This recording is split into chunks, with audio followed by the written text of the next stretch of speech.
Françaises, Français, mes chers compatriotes, le président Valéry Giscard d'Estaing a quitté hier le pays qu'il a aimé et le peuple qu'il a servi. Il part en des temps tourmentés, victime à son tour de ce mal contre lequel nous luttons et qui a bouleversé le monde. Il aura été une figure centrale de l'histoire de notre République. En 1966, VGE a 40 ans et déjà une belle carrière derrière lui. Il a combattu lors de la libération de Paris en 1944, il est passé par Polytechnique et l'ENA, et à 36 ans, en 1962, il est devenu le plus jeune ministre des Finances de l'histoire de France. Mais cette ascension est freinée en 1966 lorsqu'il est débarqué du gouvernement. D'abord, la réaction personnelle, c'est évidemment celle de la tristesse. Giscard va pourtant réussir à transformer ce revers en tremplin. Loin du gouvernement, il parvient à incarner une alternative de droite au gaullisme. Un tiers de la population a alors moins de 20 ans. Et VGE comprend mieux que les autres que pour cette génération baby-boom, les vieilles recettes politiques, ça ne marche plus.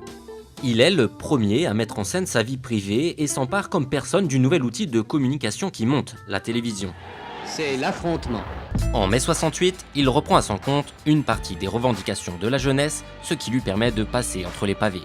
La jeunesse reste seule à sentir la réprobation des uns et l'indifférence des autres.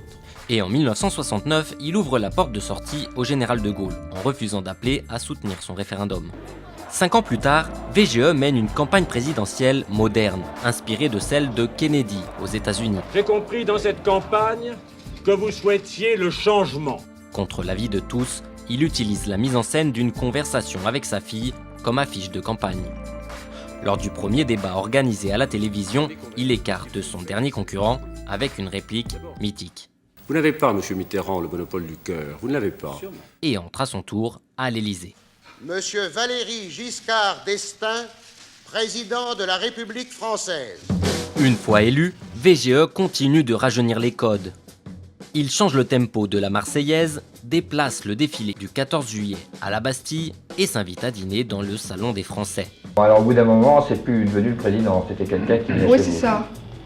C'était un ami vraiment. Sur le fond, il enclenche une politique progressiste. Il autorise sa décision d'abaisser la majorité à 18 ans. Il autorise le recours à l'IVG par l'intermédiaire de sa ministre de la Santé, Simone Veil, facilite le divorce, augmente le minimum vieillesse. Mais dans les années 1990, Valéry Giscard d'Estaing s'engage pour l'Europe.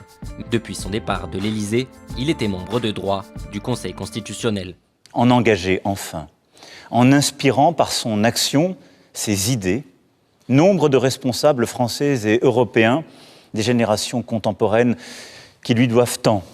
Je décréterai un jour de deuil national le mercredi 9 décembre. Vive la République. Vive la France.